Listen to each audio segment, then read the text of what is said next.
Okay, so tell us about this procedure you're doing here, the air knife procedure. What we did was we're treating this oak tree for a couple of things. One, it has soil and mulch built up around the base of the tree that's created adventitious roots. So we use the air spade to blow away the Adventitious. adventitious is they're secondary or tertiary roots. They're because they're near the surface, they absorb water when you get rain or irrigation, and then when there's no periods of when it's drought, then those roots die. So if the tree is dependent upon those roots, now the tree is not able to absorb water because those roots are no longer functioning. So they're sort of juvenile roots then, is that right? Yeah, that's pretty accurate. One way to look at it? That's one way to look at it. Okay.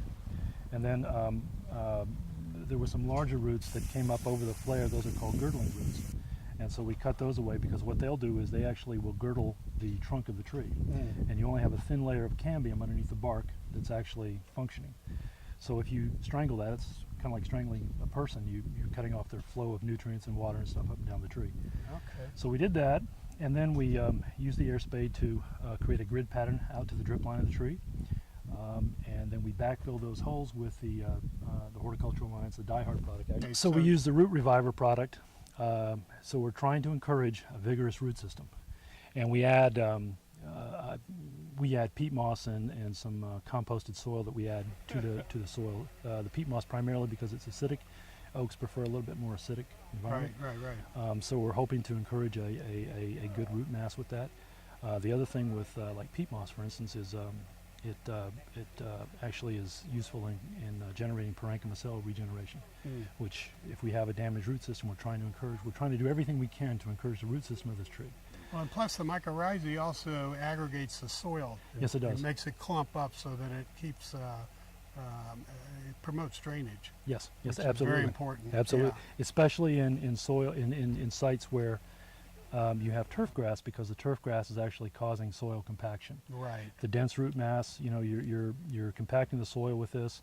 A lot of people will say, well, you know, the oaks in the forest, well, they're doing fine, but they're not. That's not an urban environment.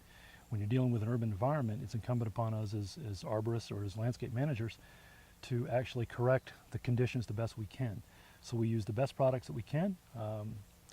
We try and keep current on whatever technology is available, and this is the state of where we're at with this. How long have you been using the Die Hard products, Alec? Personally, I've been using it for probably about 10 to 12 years at least. Okay. I'm familiar with the mycorrhiza products. I work for a large tree company in Boston, and we used the mycorrhiza then, and the labs from that company did a lot of research on it. It's a valuable tool in arboriculture, very valuable tool. Very good. You generally, you know, it's a hard thing for the average homeowner, because they look at it and they think, well, they're used to somebody coming out and spraying the tree. Well, that's absolutely no use. You're actually trying to encourage a root system, and that takes a little longer for the effects to show up. That's right. Yeah. The tree itself is the result of what went on in the ground, isn't it? Oh yeah, absolutely. So it happens in the ground first, and then the result is what's above the ground. Absolutely. So we all like to see the result first.